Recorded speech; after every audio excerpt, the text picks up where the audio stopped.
Welcome to the Pipeline Pioneers, a sales intel show where our goal is to help the community learn from the experts, from practitioners and leaders as to how to generate the best pipeline for their business. As we know, revenue pipeline is the heartblood of any organization, and we at Sales Intel believe that generating a pipeline is not just the responsibility of the BDR team or the marketing team or the AE. It truly takes a village to come together to build a pipeline that ultimately converts into revenue. Today, I'm excited to have Tenisha Griggs with me. Tanisha, welcome to the show. Thank you, Manoj, for having me. It's definitely an honor. Yeah, Tanisha, to kick things off, why don't you tell the audience about your background, your business, and how in your current role do you help influence the pipeline?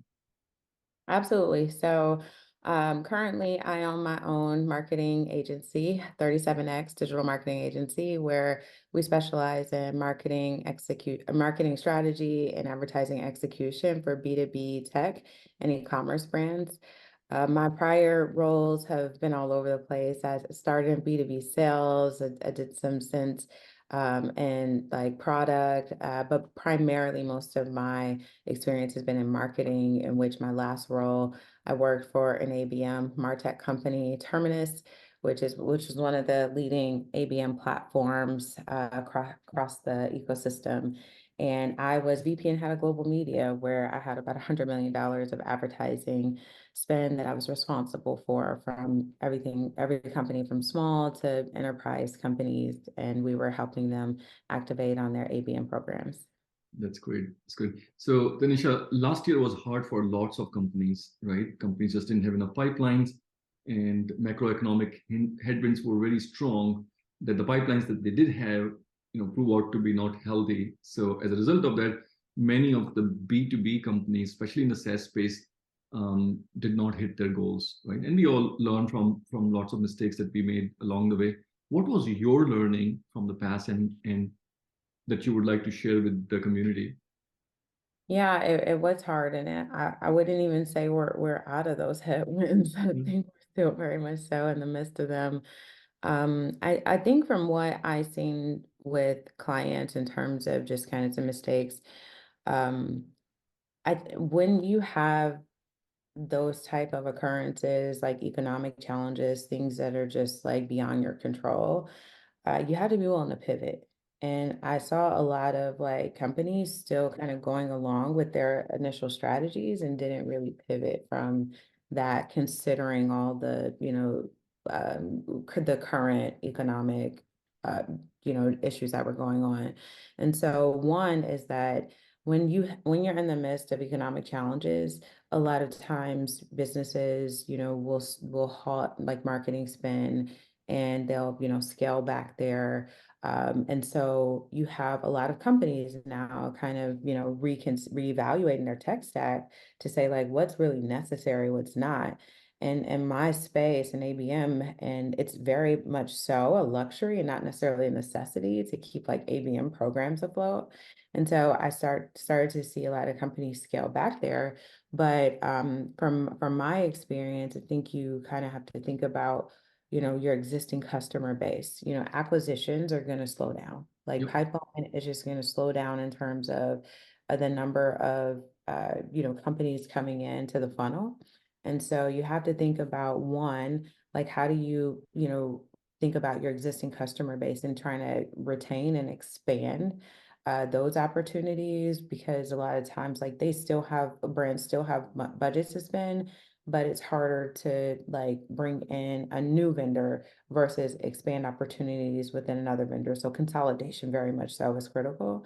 And so brands also too have to think about, how do I, nurture that existing customer base? And then the other thing, and from the acquisition perspective, it now becomes less of a volume play and more of a quality thing. So how do you, create more organic content, use your organic channels to create more organic content to nurture and, educate your prospects in a meaningful way to help bring just more of the higher quality. You don't really need the volume. You just need the right brands or prospects to come into your funnel. So those were two things that I really saw in terms of brands not really, pivoting and iterating on their Yeah. current strategies. It's very, very insightful. In businesses, you have to be able to pivot, right, as the macroeconomic conditions are, present themselves. And I love your point about focus on the customers, because much Yeah. easier to generate revenue from the customers that you already have relationships with versus, trying to go to the new account acquisition. Both are great points. So Tanisha, to 2024, new year, new budgets, new experiments. What are you most excited about for pipeline generation?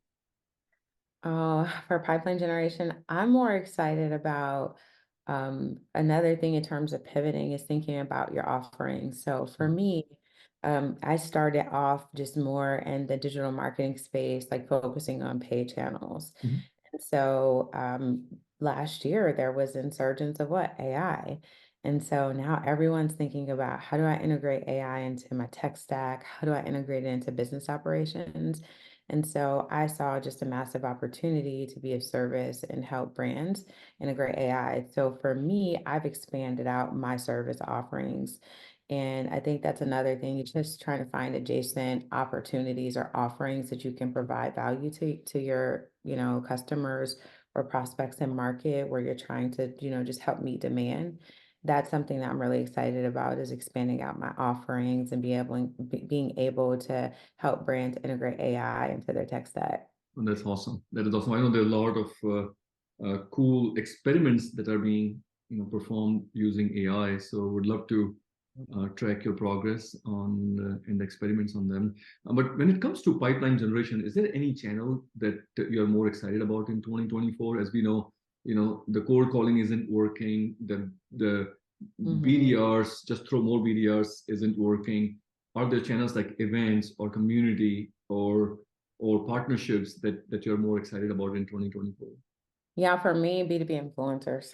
Like I'm really Influencers, right? excited about, yeah, working with more B2B influencers because like people want to buy from people. And like it's not necessarily just you can't just run ads like you used to and expect people to click. There's not a lot of direct attribution there or direct responses to campaigns. When I was running, ads for Terminus, about 90% of our traffic actually came back to the site via view through visit and not necessarily the direct click.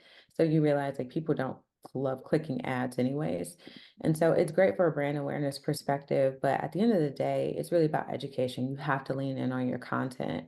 And so one is getting, much higher quality content. I even tell my clients a lot of times, like, hey, start with like anywhere from 30 to 40% of your budget, focus on content. Content. Like, don't just go and like try to run ads, try to produce high quality content, even if you're using them across organic channels, but getting also to B2B influencers on board to help you just build that credibility.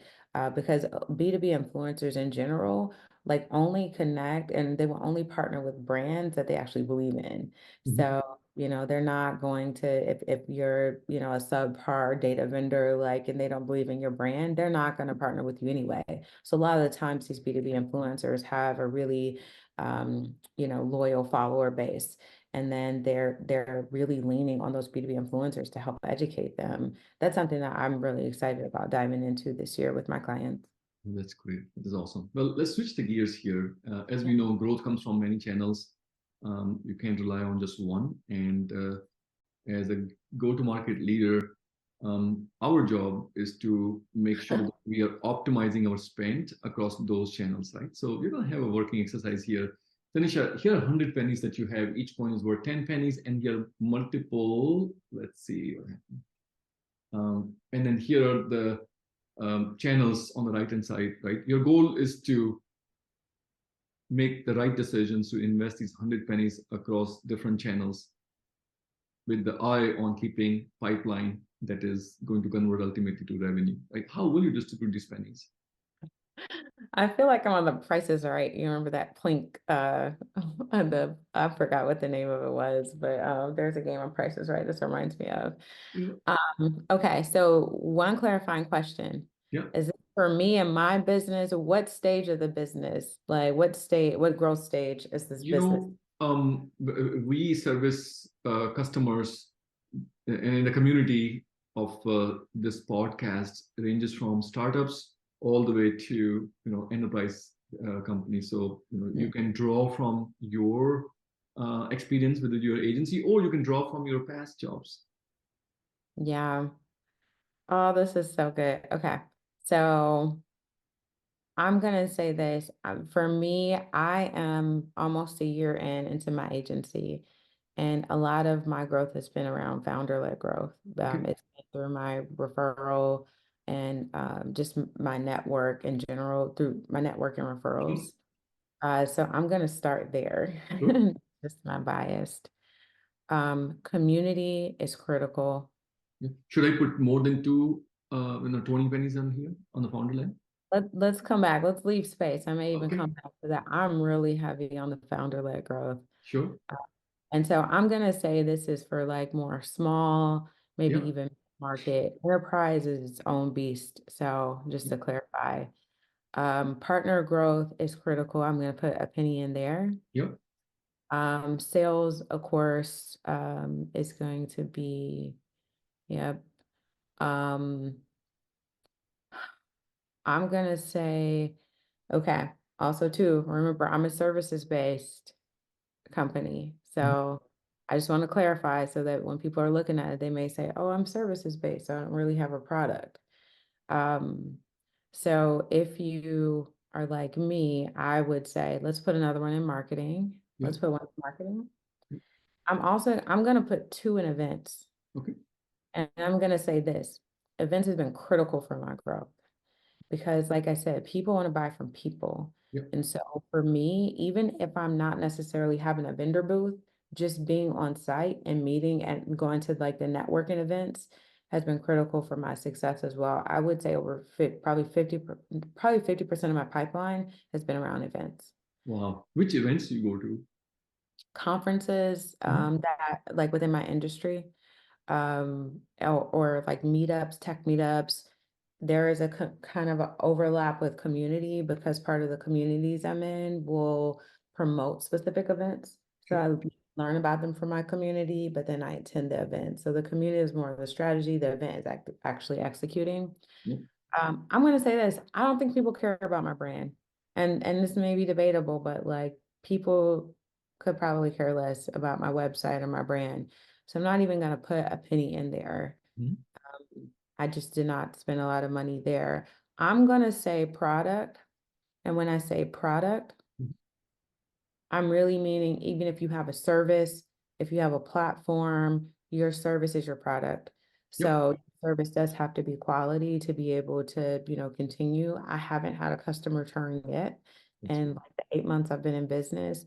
So I think of my service as the product. So I would say here, yeah, this is where I would spend my money. That's awesome. I love your strategy of 20 pennies on community, on each community founder and events, and then you've distributed your 10 pennies in each of the four channels: product, sales, marketing, and partnerships. So let's Yeah. take a look at this. This is where the average of all the community members, the go-to-market leaders that have decided to share Yeah. their spend data with us, right? I'm going to overlay your inputs on top of this graph. So blue is the community, orange is yours. Tanisha, when you look at this, what surprises you? I would say, um, really being that heavy on the sales-led growth because even if you have like a new product, I would think that there would be more product and founder-led opportunities there. And so I do think that this is circumstantial to the type of, companies that's being interviewed. I would say this, I've seen massive success. Like when I talk to some of my mentors or advisors in this space, like a lot of the times I've gotten to 14 clients within 7 months or 8 months. And so, and some of those I have big enterprise clients, like even as big as Microsoft. Mhm. And for me, a lot of, like I said, my business has been around founder led and events. So I do think that it depends on your offering, your product. even where you are, like I'm in Atlanta, where I'm able to like attend more events where there are a lot of types of companies that I would essentially want to work with that's like local to my city. Yep. So it's easy for me to do the event like growth, but say you're in Iowa or Kansas, like I don't know if that's necessarily like as feasible. But I don't think that being so heavy on the sales led is a bad thing. I just think it should be some more balance. Yeah, Am I I'm with you. I'm with you. And I'm seeing lots of even mid-market companies, right, over 100 employees and below 1,000. They are changing their strategy from just sales-led to more events, more communities. So couldn't agree more right? with you. Yeah, Tanisha, I think that's definitely more the kind of traditional way that we've seen success in the B2B space is really going heavy on the sales-led growth. But I think just as we continue to evolve, I think that is going to index lower over time to be like to stay relevant and to be effective. couldn't agree more. Tanisha, thank you so much for joining us. I'm sure the community is going to get a lot of value from the nuggets that you shared. So thank you. This was fun. Thanks for inviting me.